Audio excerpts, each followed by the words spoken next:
So with my contract coming to an end with Queensland Health, I only had another 2 weeks left, and I was officially employed by the university, and they wanted me to start 2 weeks prior to when I finished my contract.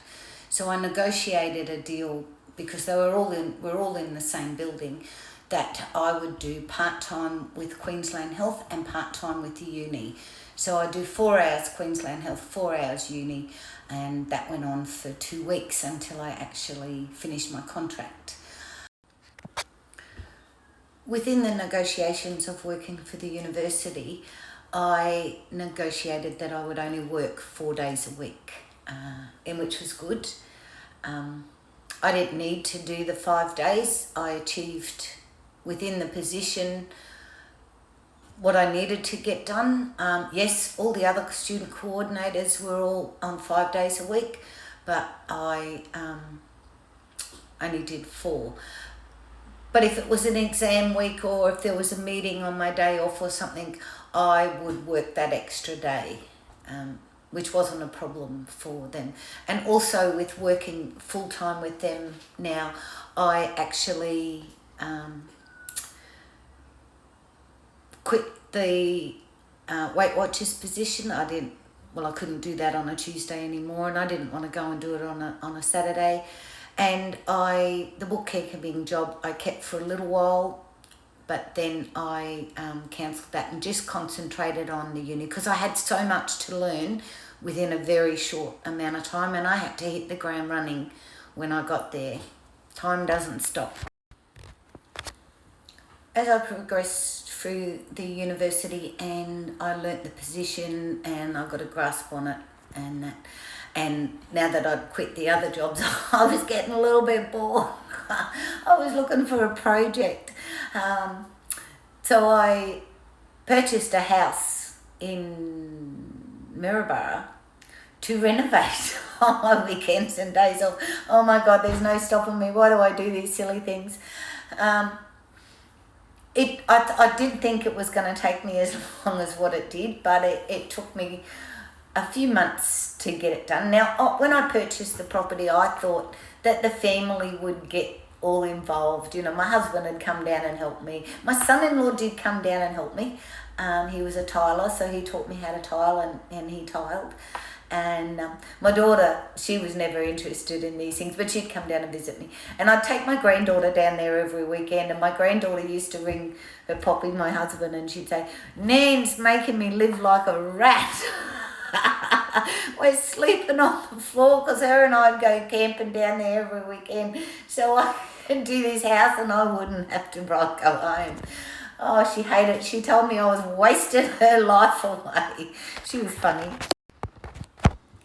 So my husband came home from the mines one week, and he said, "Is there anything you want me to do?" I said, "Well, look, I'd really like you to help me get the paint off outside, because I took the whole outside of the house back to bare timber." And that was so hard. I thought it would fall off, but it didn't. And he went down and he did one little section like this with a grinder on one piece of wood, and then rang me at work and said, "This is impossible. I'm not doing this. I'm going home."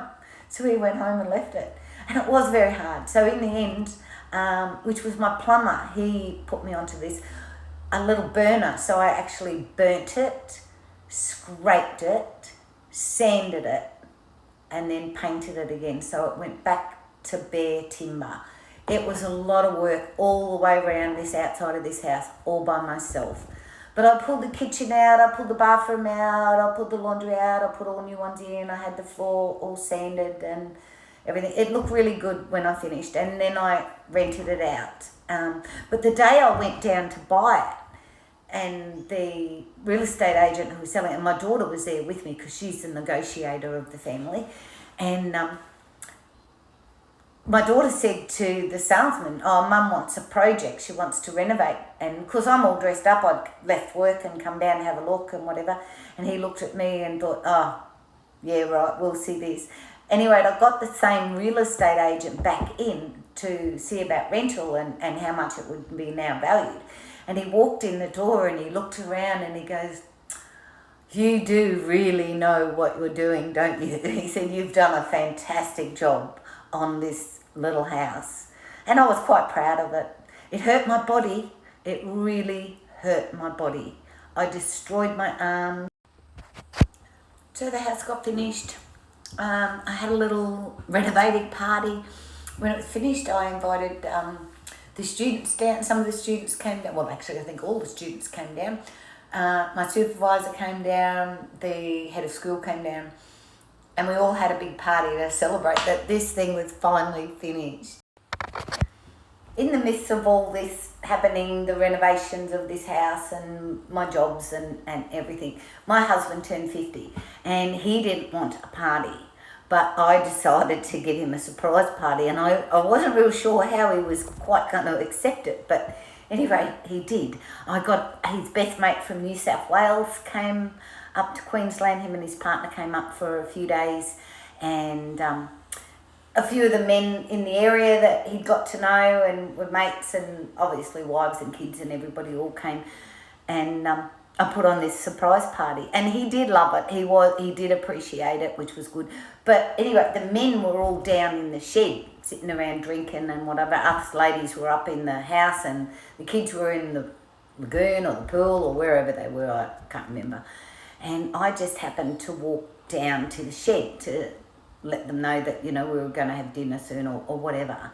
And none of them seen me coming. And as I was walking into just near the shed to the door, I heard my husband say to the men that the only reason why he has anything in life, like our possessions that we have, our house and different things, is because of all the hard work that Loretta has done.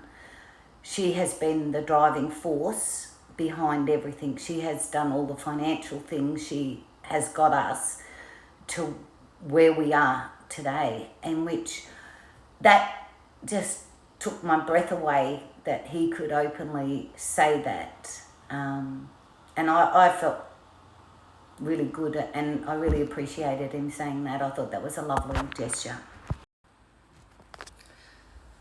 My ex-husband never really forgave me for bringing him to Queensland, even though that's where we met.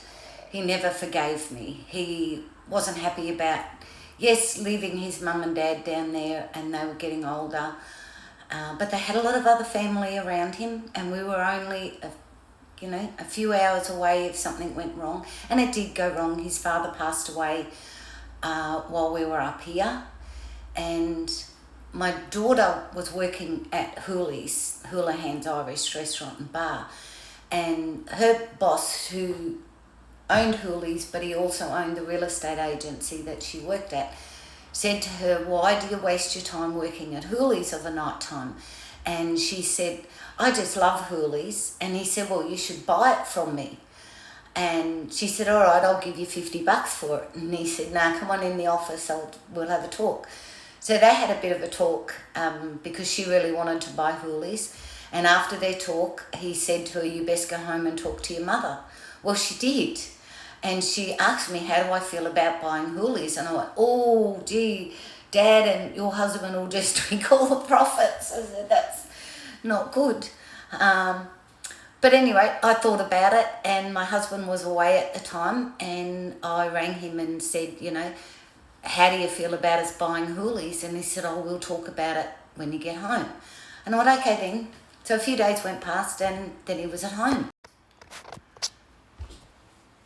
So my husband got home from the mines, and we sat down, and I said, I want to buy Hooley's. It'll be Justine Tamara's in my name for tax reasons, because the boys still earned big money at the mines, so my daughter and I wanted to buy it together.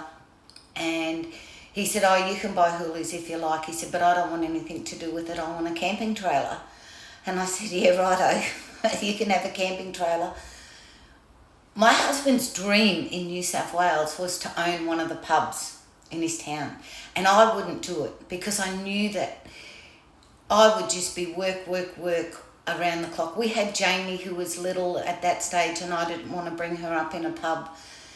And with all his drinking habits down in New South Wales, I just didn't want to do it.